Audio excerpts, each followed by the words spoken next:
Gostaria de saudar a igreja com a paz e o amor do nosso Deus. Que bom que, mais uma vez, nós escolhemos estar presentes para louvar o nosso Deus, para ouvir da palavra dEle. Que Ele venha nos instruir, que Ele venha nos ensinar neste momento.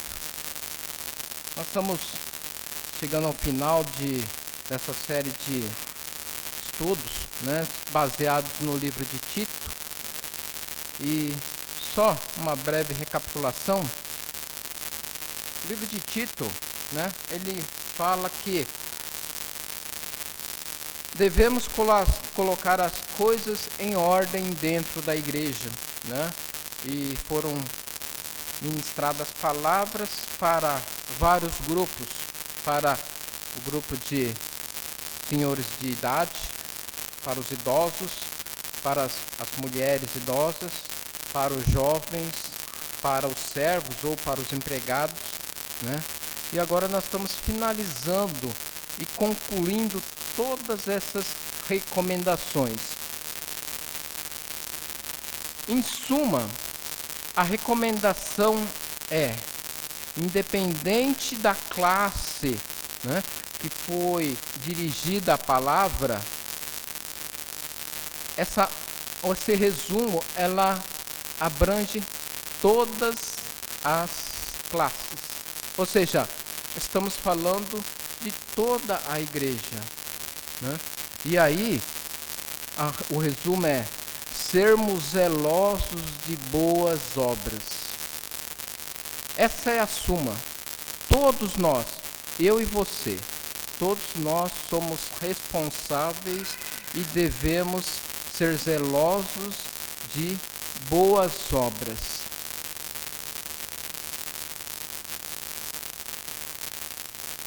O livro lá de Tito, diz lá: todos nós,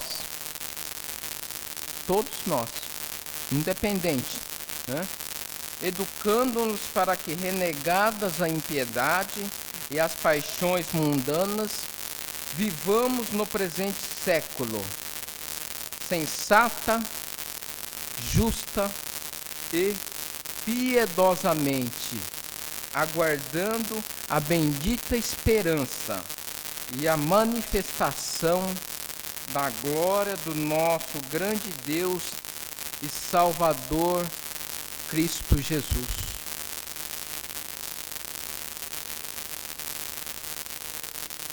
Ou seja, nós fomos salvos, eu e você, para vivermos uma vida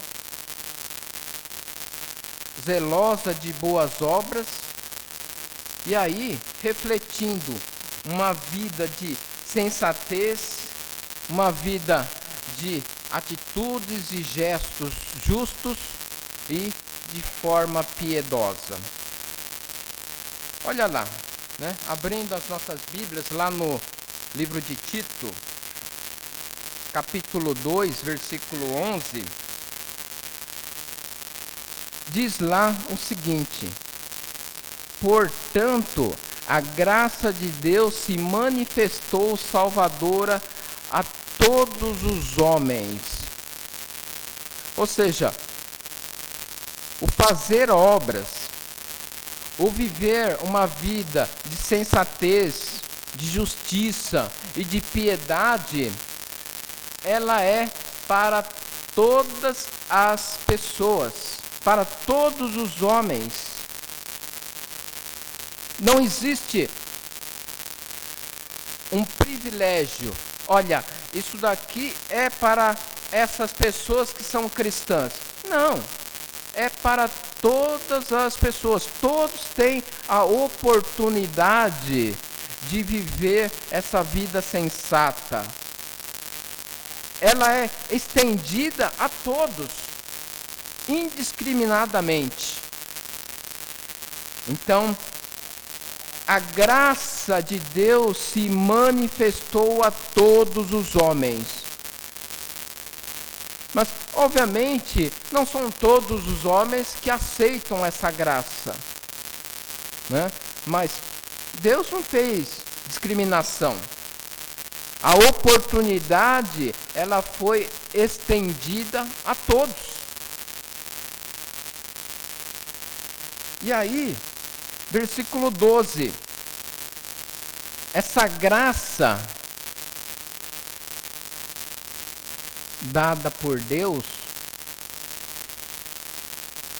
ela é educadora.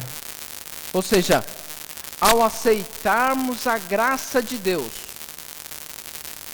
ou seja, o que Deus fez por cada um de nós, e o capítulo 3, ela vai mostrar justamente isso, o que Deus fez por cada um de nós, o que é essa graça, essa novidade de vida, essa forma de viver, ela deve ser instruidora, ela deve ser educadora na vida de cada um de nós.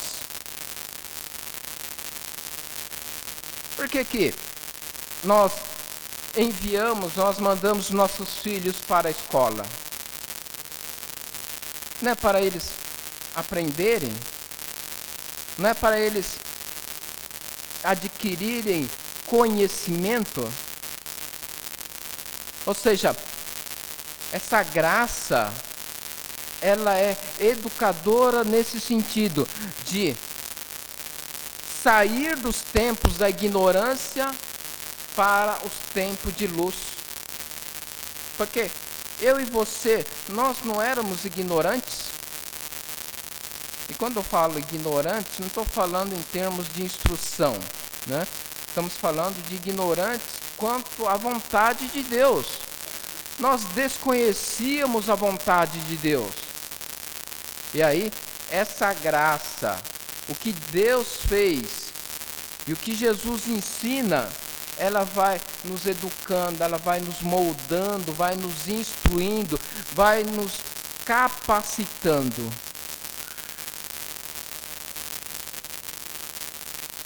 E aí, para que a graça ela seja educadora nas nossas vidas,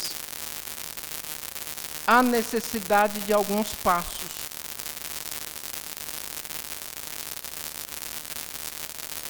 Tempos de impiedade, tempos em que as paixões mundanas dominavam o nosso viver, a nossa vontade, elas precisam ser abandonadas.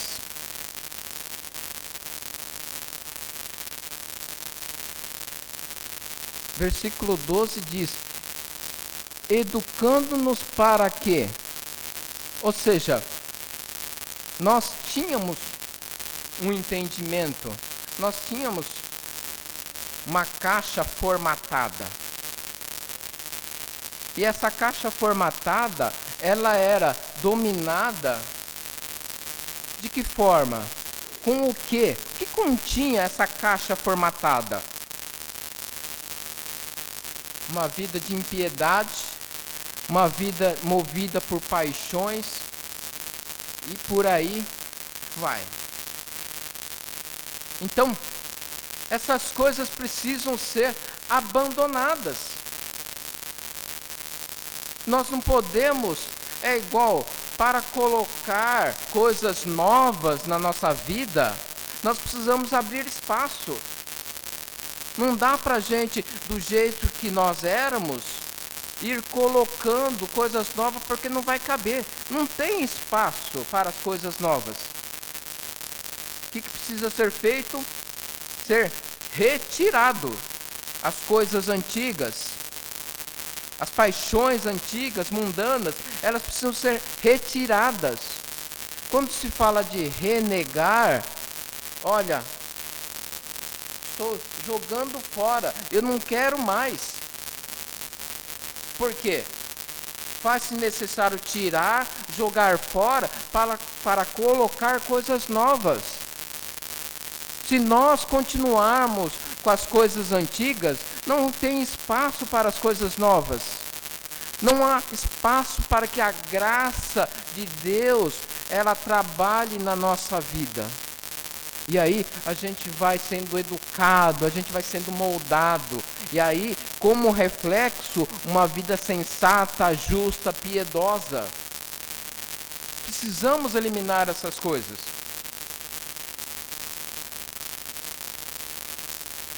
Essas coisas antigas, essas paixões mundanas, elas guerreiam contra a graça. O que diz lá?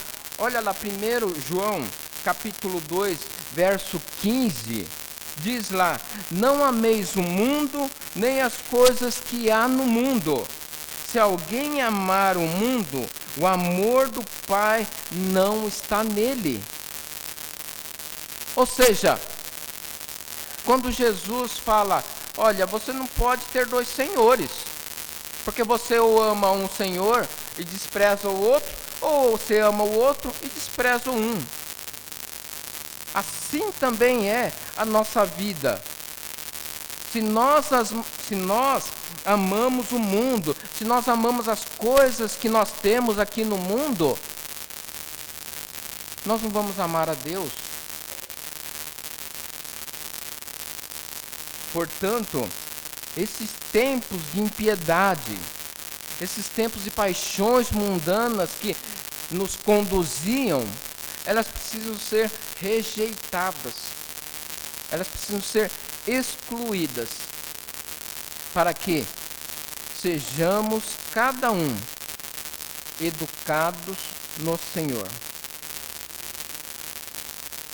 E sabe o que é viver essa vida sensata, justa e piedosa?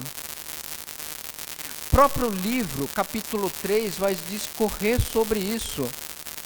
Ela vai mostrar como que é uma vida sensata, como que é uma vida piedosa, como que é uma vida justa, levar uma vida desta maneira. Capítulo 3, verso 1, diz lá: lembra-lhes que se sujeitem aos que governam. As autoridades sejam obedientes, estejam prontos para toda boa obra. O que faz o cristão? Ele se submete, ele se sujeita aos governos. Ele não fica ali maldizendo o governo, ele não fica falando A, B, C do governo. Enquanto o governo está fazendo o que é o correto, e está falando o que é o certo, nós devemos nos sujeitar. Qual que é a atitude nossa? Temos que tomar cuidado. Diz lá, nós devemos sujeitar aos que nos governam e às autoridades. Nós devemos obediência. Ou seja, qualquer autoridade, nós devemos obediência. Mas por que disso? Né? Lembra que quando nós falamos, olha, é quando nós somos crianças, nós vamos aprendendo a obediência ao Pai para aprender a obediência a Deus.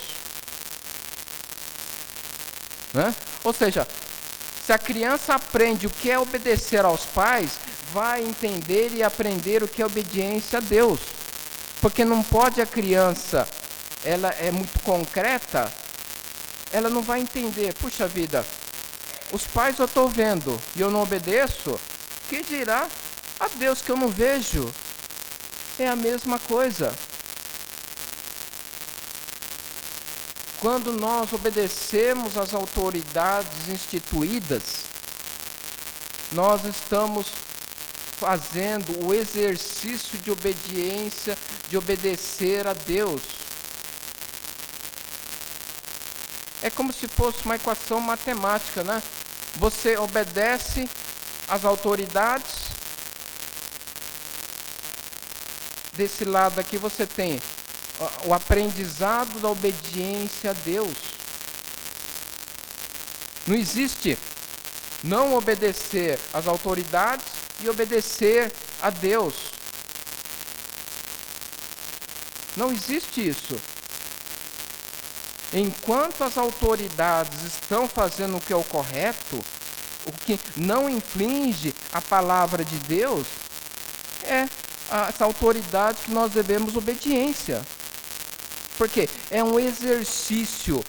Eu obedeço essas autoridades que eu estou vendo, para que eu vou exercitando a obediência a Deus a quem eu não estou vendo. É o mesmo exercício da criança. Devemos então se sujeitar aos governantes e obedecer às autoridades. É o que o versículo 1 está falando. Versículo 2, e aí veja lá, o que é viver de forma sensata, justa e piedosa? Não difamem a ninguém, né? Ou seja, não fique caluniando as pessoas. E é uma coisa tão fácil da gente fazer, de estar incorrendo nesse erro. Se nós não nos policiarmos, rapidamente nós estamos difamando as pessoas. É algo tão fácil. Algo que eu e você, nós precisamos nos policiar. Não difamem a ninguém, nem sejam altercadores, mas cordatos, dando provas de toda cortesia para com todos os homens. Ou seja, não basta não ser caluniador, mas também eu preciso ser pacífico. É fácil a gente ser pacífico para com as pessoas? É fácil a gente ser da paz? A gente ser cordato? Alguns têm mais facilidade, outros mais dificuldade. Depende do temperamento de cada um. Mas todos nós precisamos ser pacíficos para com todos. E não é fácil. Eu falo para vocês que não é fácil. É um exercício diário. Porque tem algumas pecinhas que tiram a gente do sério. Tem peças que tiram a gente do sério. Mas você já pensou se Deus fosse tratar os homens como eles merecem?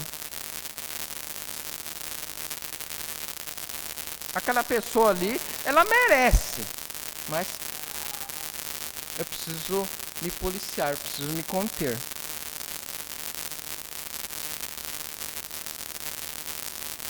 Versículo, continuando aqui, versículo 9. Olha só, né? Evita discussões insensatas, genealogias, contendas e debates sobre a lei, porque não têm utilidade e são fúteis.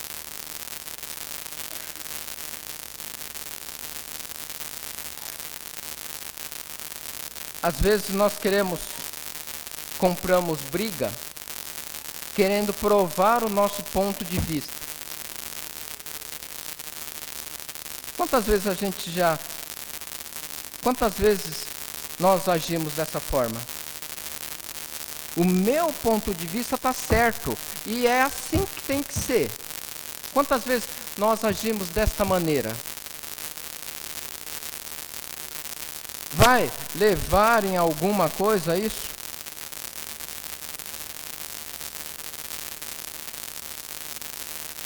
Vai levar, sim, discussões, discórdias e divisões. É isso que vai gerar, né? Mas por que entrar em discussões que não levam a nada?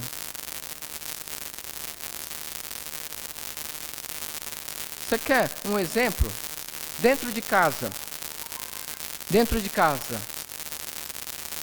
Ah, vamos reformar a casa, vamos pintar a casa.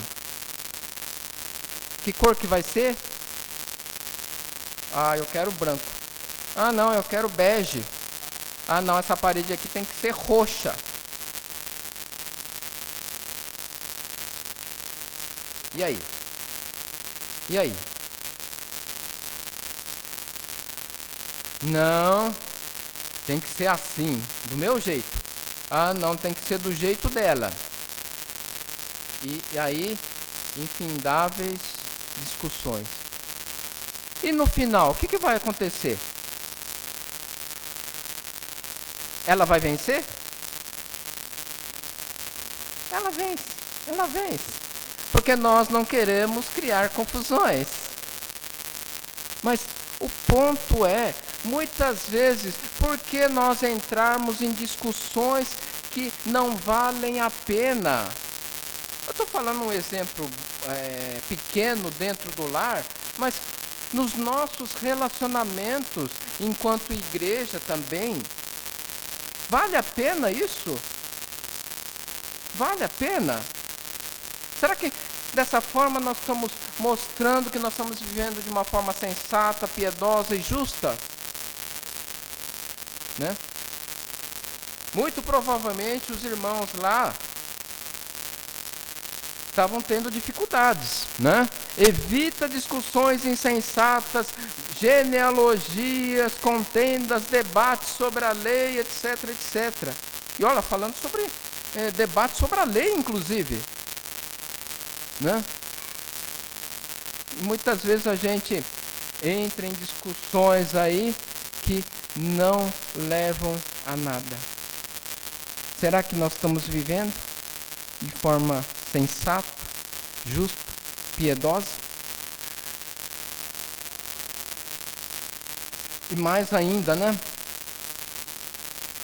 Todas essas discussões, todo aquele que gosta de uma discussão, o que ele está fazendo, em outras palavras? Versículo 10, evita o homem faccioso, depois de admoestá-lo a primeira, segunda vez. Ou seja, ele está criando divisão. E aí arrasta as pessoas que pensam daquela forma para um lado. Quem pensa contrário, do outro lado. E assim vai. Né? E isso não é viver de forma sensata, justa e piedosa.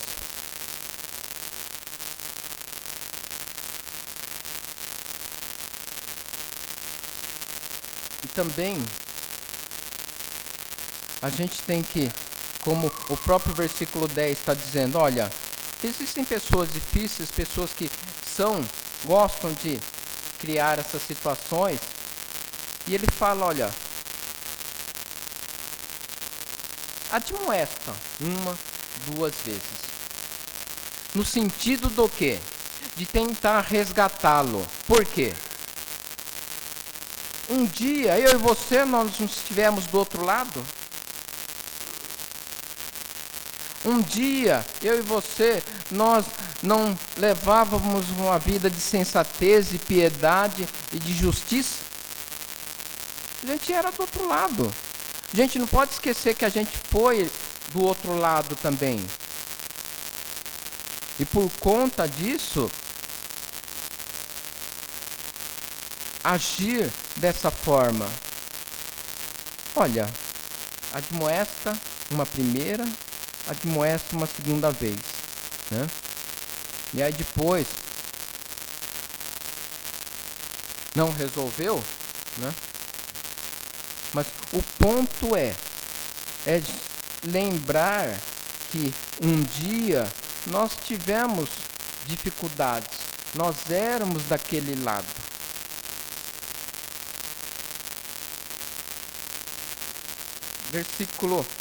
Volte para o versículo 3, capítulo 3, né?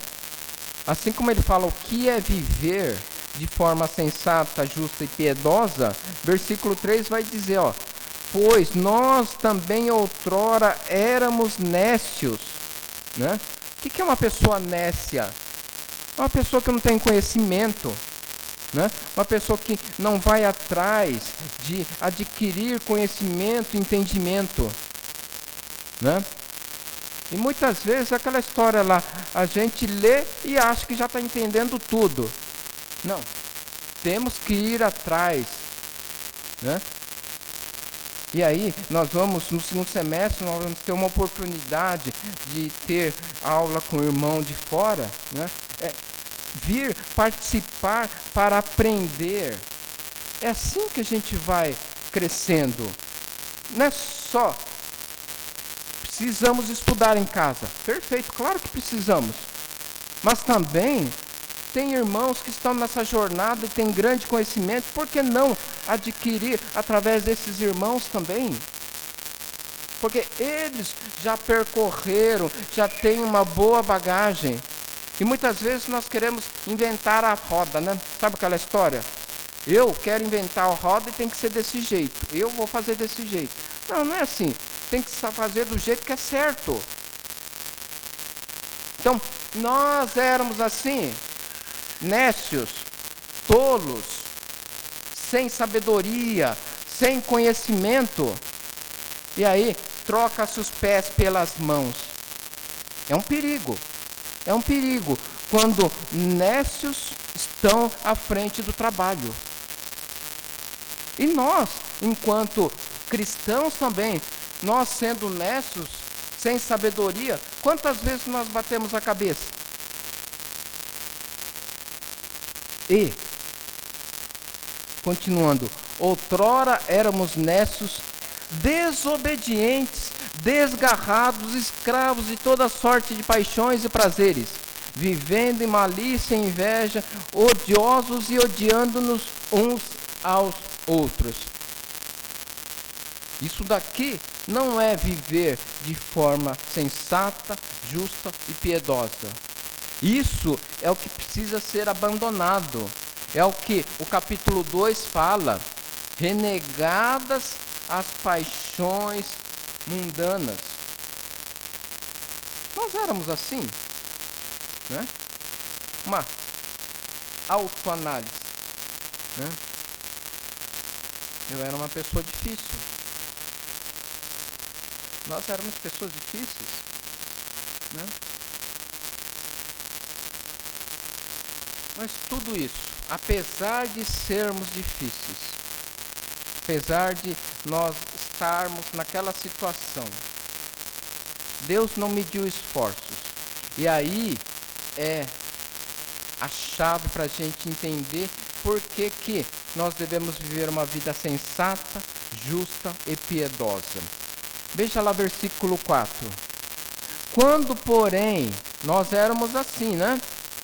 Desobedientes, escravos de toda sorte de paixões, a gente odiava e era odiado pelas pessoas, né? Nós éramos sem sabedoria, nécios, né? Então, quando, versículo 4, quando porém se manifestou a benignidade de Deus, nosso Salvador, né? A benignidade de Deus, nosso Salvador e o seu amor para com todos, e aí, não por obras de justiça praticadas por nós, mas mediante a sua misericórdia, Ele nos salvou, mediante o lavar regenerador e renovador do Espírito Santo, que Ele derramou sobre nós ricamente, por meio de Jesus Cristo, nosso Salvador. E aí, a fim de que, justificados por graça, nos tornemos seus herdeiros segundo a esperança da vida eterna. Por quê que Deus nos resgatou daquela vida? Por que nós precisamos levar uma vida sensata, justa e piedosa? Olha o que Deus fez. O que Ele fez? A graça dele, a graça de Deus, se manifestou através de Jesus Cristo. É graça, não obras. Porque essa graça, ela se manifestou não por causa das obras. Porque se fosse por obras, o que deveria ser manifestado? A nossa morte. Porque se fosse por causa das nossas obras, o nosso destino seria a morte. Mas a benignidade de Deus por causa do amor de Deus, se manifestou através da graça de Jesus Cristo. Então, por que eu e você nós devemos levar uma vida sensata, justa, piedosa? O que Deus fez na sua vida, na minha vida, vale a pena? Merece todo o meu esforço? Toda a minha dedicação? Merece eu colocar a minha vida em ordem?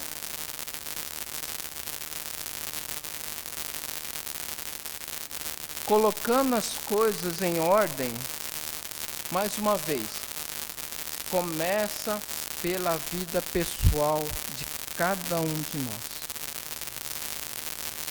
Eu entender que essa graça salvadora em Jesus Cristo merece todo o meu empenho, merece todo o meu amor pelo que Ele fez, eu ainda não sendo merecedor. Quem dirá eu sendo ainda um criminoso? Porque aos olhos de Deus eu era um criminoso, porque eu não praticava a lei de Deus, a vontade de Deus. Quando a gente transgride a lei, a gente se torna um criminoso. E era isso que eu e você nós éramos. E o nosso destino era a morte. Mas Ele nos resgatou. Então, vale a pena eu e você vivermos uma vida sensata, justa e piedosa?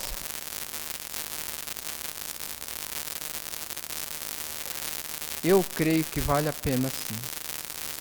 É o esforço pessoal. E aí é uma decisão individual. Cada um de nós decidirmos. É uma decisão. Eu não posso tomar essa decisão por vocês. Nem vocês tomar essa decisão por mim. É uma decisão minha. É uma decisão de cada um. Abandonar, renegar as paixões mundanas, viver de forma sensata, justa e piedosa.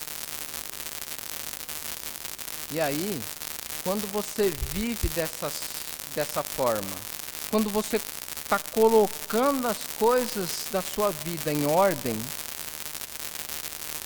isso vai afetar a sua vida como um indivíduo e vai afetar a coletividade onde cada um está inserido.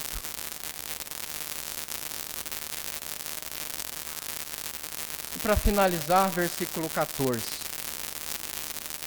Agora, quanto aos nossos, ou seja, aos cristãos, que aprendam também a distinguir-se nas boas obras a favor dos necessitados, para não se tornarem infrutíferos. Quanto aos nossos, que aprendam também a distinguir-se nas boas obras.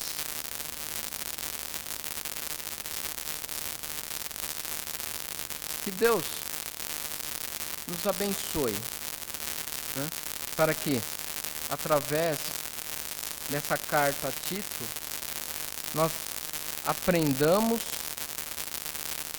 e possamos, como diz esse versículo final, ser distinguidos, ser percebidos, ser notados, observados pelas boas obras. E quando as boas obras estão evidentes, significa que nós estamos colocando as coisas da nossa vida em ordem. E aí reflete individualmente e coletivamente. Que Deus nos abençoe para que vivamos uma vida sensata, justa e piedosa. E assim, não precisamos falar. As pessoas irão notar as boas obras. Que Deus nos abençoe.